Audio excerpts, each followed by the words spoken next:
How you doing? This is Alan from both sides of the pond, and it's been a good long time, or to translate, it's been a very long time since I've been on. Just been loads of stuff going on. So, went to Martin's, decided to move on from night transportation. Kind of like working for them. A couple of things I hated. Some of them I could live with, some of them I couldn't. My biggest bone of contention was my paycheck, the miles I was getting and the associated paycheck. In the year 2022, it was just too bad. January, February, March were just ridiculously low, so I decided to move on.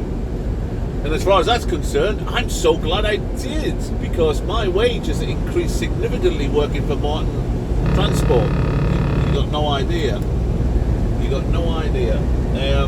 Not really long loads. You know, when I do loads, I like to do 2,000, 1,000, 1,500 miles, you know, coast to coast. Limited time at the shippers and receivers. That's what I enjoy.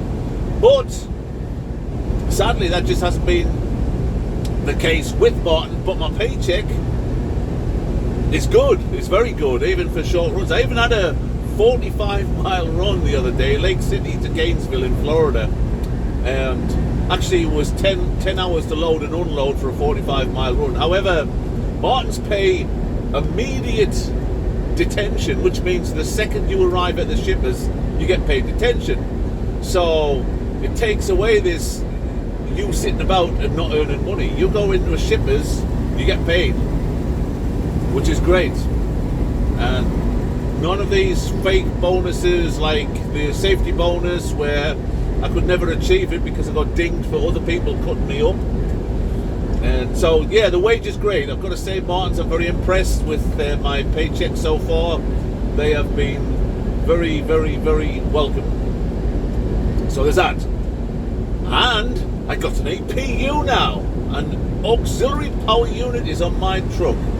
So no more sweaty nights trying to cool yourself down with fans. No more of the electrical system shutting off into battery saver mode so you can't even watch TV on your 34-hour reset. No more stop starting of the engine with the IntelliAuto engine start thing. So that is great. When I worked at Stevens, we had APUs. Nights didn't have them. Martins do, and they are great. Equipment's good, but I've just had a run of bad luck with Martins. My first truck, I was in the shop 5 times. When I picked it up, there was 3 errors, 3 issues, and then there was some recalls on the truck. So I spent a fair bit of time in the shop. However, my paycheck didn't reflect me sitting idle on my arse all the time. I still had a good paycheck coming in. And of course, Martins does have that guaranteed $1,350, which is gross, by the way, not what you net. But $1,350. So you're not going to dip into the thousands or less than 1,000, which I did quite a lot with nights because of the real bad loads I was getting. But I've got nowhere near that low with my paycheck with Martins. I've got to say that they've all been pretty good. I'm not going to discuss how much I earn. That's really none of anybody's business. But I'm very satisfied with that.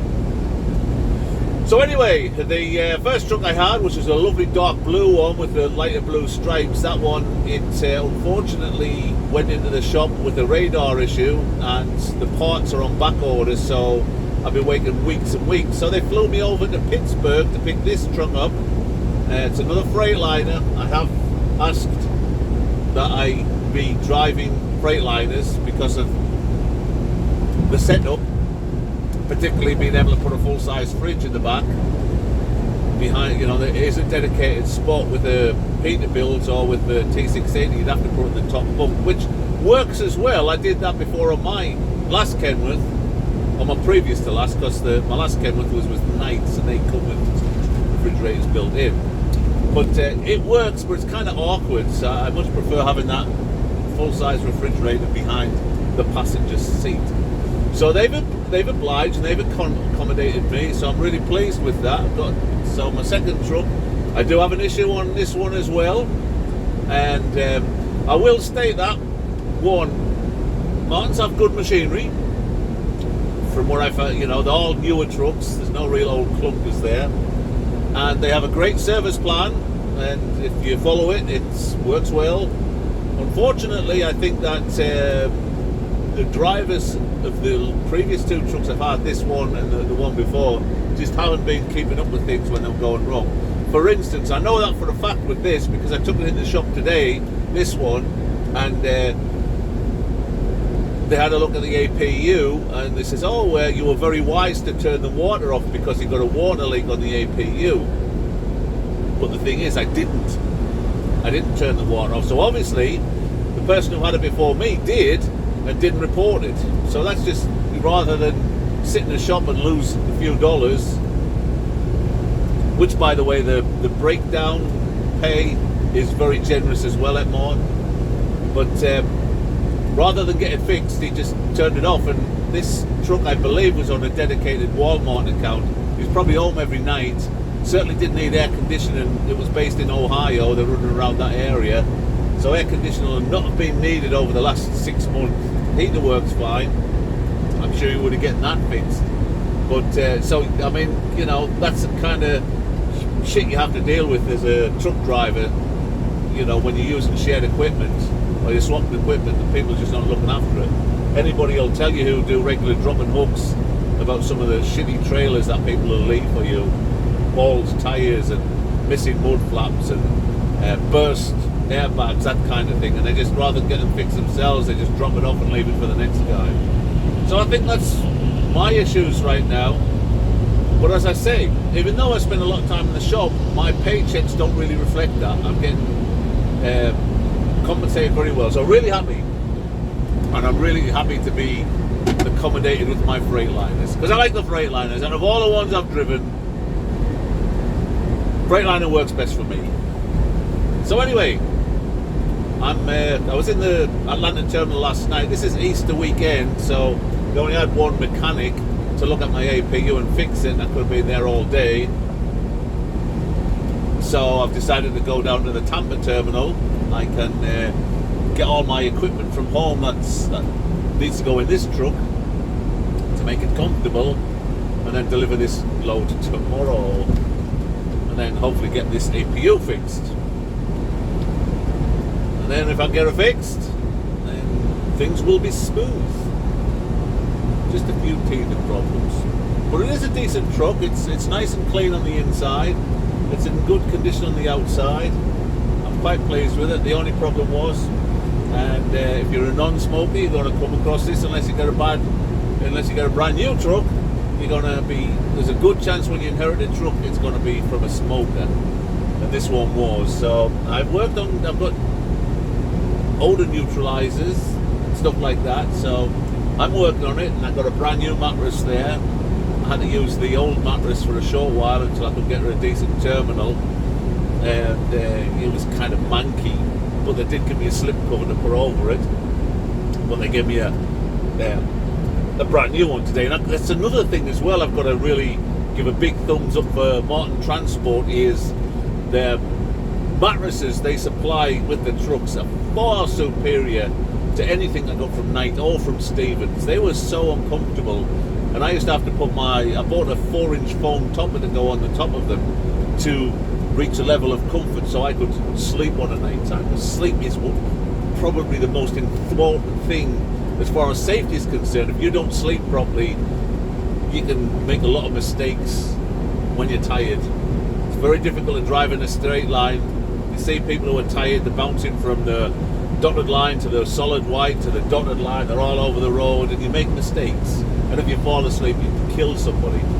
So sleep's very important, and Marten, thanks, because you've given us great mattresses. Great mattresses. I don't use my topper anymore. I just left it in the house. It's not needed because the mattresses are really comfortable. They are sprung mattresses, they're not memory foam, but they're very thick and they're very comfortable, and they're nice and firm as well, and I prefer a firm mattress to get a good night's sleep. So enjoying it, keep it on the road. I don't get to see, I haven't seen the west coast, haven't been any further west than what's probably the furthest west I've been is probably Kansas, and then Northwise, well, I haven't been in the northeast, so that's a good thing, but I was in Detroit, well, just south of Detroit, but really just running around Ohio and Indiana and Georgia. It's really like being on a regional, but that's all right. I'll get over there eventually. But yeah, great. Both sides of the pond, it's Easter. I'm heading to the Tampa terminal, as I said. I'm going to drop the truck off. I'm going to spend the night in my own bed, get all my kit that I need, bring it tomorrow, deliver this load, get this APU fixed, and we'll all live happily ever after. So, let's be careful out there. Hit the subscribe button down below. And like this video. Need more subscribers. I haven't get many because I haven't really posted very many interesting videos. Tend to get people subscribing when you have an interesting video, like the snow on I-80 in Wyoming or something like that, but not really that much interesting happening. Seen several accidents and what have you, but what can you do? You have a great day, you have a great weekend, and let's be careful out there.